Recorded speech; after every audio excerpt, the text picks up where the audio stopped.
नमस्कार।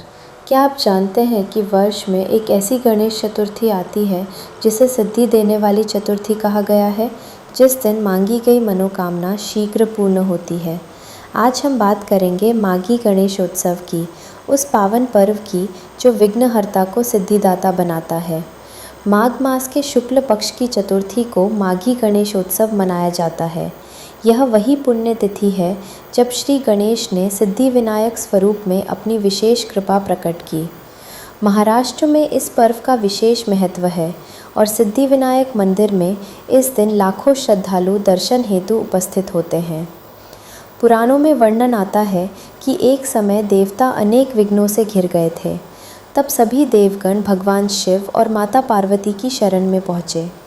माघ शुक्ल चतुर्थी के दिन माता पार्वती के आशीर्वाद से श्री गणेश ने सिद्धि विनायक रूप धारण किया और देवताओं को सिद्धि, बुद्धि और निर्भयता का वरदान दिया। इसी कारण इस दिन की गई गणेश उपासना सामान्य चतुर्थी से कई गुना अधिक फलदायी मानी गई है। शास्त्रों में कहा गया है, माघ मास तप, दान और साधना का मास है और जब इसी मास में गणपति की आराधना की जाती है तो उसका फल 1000 गुना बढ़ जाता है। गणेश पुराण और मुद्गल पुराण में इस चतुर्थी को इच्छा पूर्ति करने वाली चतुर्थी कहा गया है। इस दिन किया गया संकल्प देरी से नहीं, शीघ्र सिद्ध होता है।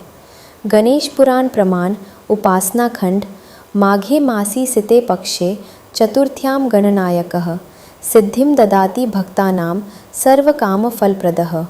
अर्थ, माघ मास के शुक्ल पक्ष की चतुर्थी को गणनायक श्री गणेश अपने भक्तों को सिद्धि प्रदान करते हैं और उनकी समस्त कामनाएं पूर्ण करते हैं।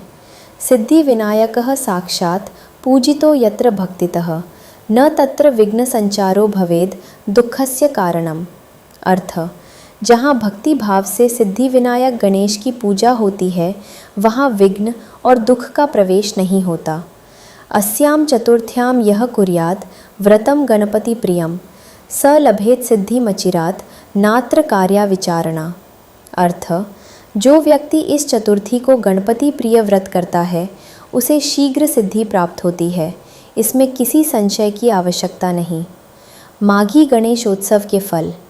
माघी गणेशोत्सव के व्रत और पूजन से जीवन के विघ्न समाप्त होते हैं, बुद्धि और निर्णय शक्ति प्रबल होती है, नौकरी, व्यापार और धन में उन्नति होती है, संतान सुख और पारिवारिक शांति मिलती है, साधक को आध्यात्मिक स्थिरता प्राप्त होती है। संक्षिप्त पूजन विधि। इस दिन प्रातः स्नान कर पीले या लाल वस्त्र धारण करें। गणपति को दूर्वा, मोदक और लाल पुष्प अर्पित करें। ओम गंग गणपतये नमः मंत्र का 108 बार जप करें और यथाशक्ति व्रत रखें। श्री गणेश जी की कृपा से आप सभी के जीवन में सिद्धि और सफलता बनी रहे। गणपति बाप्पा मोरया।